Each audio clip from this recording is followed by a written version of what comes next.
Hello दोस्तों, target with H में आपका स्वागत है। आज हम पढ़ने जा रहे हैं पॉलिटिका पार्ट 5। आइए शुरू करते हैं। आज का टॉपिक भारतीय संविधान का स्रोत। संविधान के दो रूप होते हैं, लिखित और अलिखित। लिखित का मतलब ये हुआ जो यहाँ पे लिखित रूप से मौजूद हो, और अलिखित का मतलब जहाँ पे अलिखित हो, लिखा हुआ नहीं हो। अलिखित संविधान का उदाहरण ब्रिटेन का संविधान है, जबकि भारतीय सहित विश्व के लगभग सभी राष्ट्रों का संविधान लिखित है। संविधान के निर्माण में आंतरिक अनुभवों के साथ साथ बाह्य अनुभवों को भी शामिल किया जाता है। भारतीय संविधान के निर्माण में भी इन दोनों का ही प्रयोग किया गया है। ऐसा माना जाता है कि भारतीय संविधान अपने सीमित अर्थों में भारत सरकार अधिनियम 1935 का ही संशोधित रूप है। डॉक्टर जेमिंग्स मानते हैं कि भारतीय संविधान के अधिकांश उपबंध 1935 के अधिनियम से ही लिए गए हैं। डी बासु यह मानते हैं कि वर्तमान संविधान का लगभग 78% प्रावधान 1935 के अधिनियम से ही लिया गया है। इस तरह यह भारतीय संविधान का अकेला सबसे बड़ा स्रोत है। संविधान निर्माताओं ने विश्व के लगभग 60 देशों का अध्ययन किया, 60 देशों का भ्रमण किया और 60 देशों के संविधान का अध्ययन किया और उनकी कई बातों को भारतीय संविधान में शामिल किया। ऐसी प्रमुख बातें निम्नलिखित है। ब्रिटेन से संसदीय शासन, कानून का शासन, एकीकृत न्यायिक प्रणाली, विधि निर्माण की प्रक्रिया और राष्ट्रपति की स्थिति, एकल नागरिकता को लिया गया है। संसदीय शासन का मतलब ये हुआ कि यहाँ की जनता द्वारा सांसद को चुना जाता है, फिर सांसद मिल करके एक प्राइम मिनिस्टर को चुनते हैं।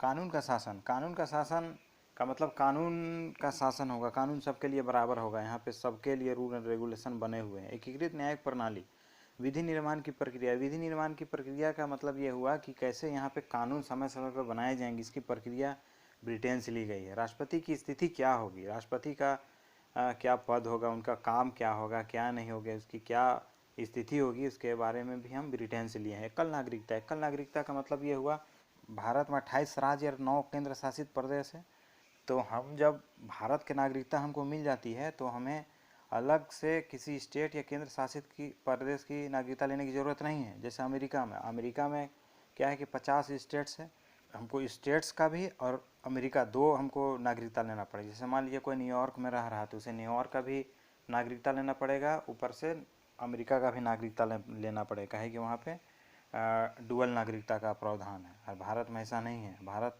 में एकल नागरिकता है। अगर हम भारत का नागरिकता ले लिए हैं तो हम भारत में किसी भी कोने में जा कर के रह सकते हैं। अगर हम अमेरिका में, अगर न्यूयॉर्क का कोई वासी है तो न्यूयॉर्क वाला जाके अलास्का में नहीं रह सकता है, उसे न्यूयॉर्क में ही रहना पड़ेगा।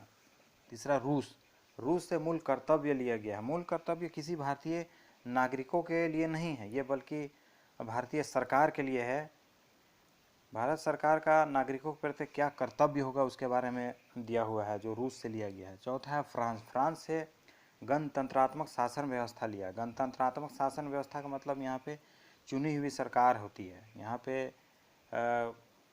राजा रजवाड़ा वाला सिस्टम नहीं, यहाँ पे चुना हुआ सरकार है, इसीलिए गणतंत्रात्मक शासन व्यवस्था कहा जाता है। ये फ्रांस से लिया गया है। कनाडा से संघीय व्यवस्था, अवशिष्ट शक्ति, केंद्र एवं राज्यों के बीच संबंध। केंद्र एवं राज्यों के बीच क्या संबंध होगा उसका प्रावधान हम कनाडा से लिए हैं। संघीय व्यवस्था, केंद्र का क्या रोल होगा भारत को चलाने में, उसका हम कनाडा से लिए हैं। अवशिष्ट शक्ति, जो केंद्र और राज्यों के बीच जो बंटवारा नहीं हो पाता है वो अवशिष्ट शक्ति है, वो जो कि केंद्र के पास है, ये भी हम कनाडा से लिए हैं। छठा, दक्षिण अफ्रीका से संविधान संशोधन की प्रक्रिया है। जब संविधान का निर्माण हो रहा था तो संविधान निर्माताओं ने उस वक्त की परिस्थितियों के हिसाब से संविधान का निर्माण किया, लेकिन उन्हें पता था कि आने वाले समय में परिस्थितियाँ बदल जाएंगी। और आज हम 75 से 80 साल गुजर जाने के बाद अभी का परिस्थिति कुछ और है, तो निर्माताओं को ये मालूम था कि बदलाव होगा, इसीलिए वहाँ पर प्रावधान एक दे दिया, संविधान संशोधन की प्रक्रिया। संविधान में कुछ संशोधन किया जा सकता है, ये हम दक्षिण अफ्रीका से लिए हैं। सातवां है जर्मनी से आपात उपबंध और मूल अधिकारों का स्थगन है। आपात उपबंध का मतलब ये हुआ, जैसे कि हम पढ़ते हैं 352, 356 और 360 के तहत आपातकाल लग सकता है। तो आपातकाल का क्या क्या रूल है ये हम जर्मनी से लिए हैं। और मूल अधिकार का कभी भी स्थगन नहीं होता है, लेकिन जब आपातकाल लग जाएगा उसके बाद स्थगित किया जा सकता है, ये जर्मनी से लिए हैं। आठवां में है ऑस्ट्रेलिया से समवर्ती सूची और प्रस्तावना की भाषा लिया गया। समवर्ती सूची का मतलब ये हुआ जो केंद्र और राज्य दोनों के पास कानून बनाने का अधिकार है, और जब दोनों के बीच में टकराव अगर हो जाता है कानून में तो केंद्र का बनाया हुआ कानून सर्वमान्य होता है। प्रस्तावना की भाषा भी ऑस्ट्रेलिया से लिया गया है।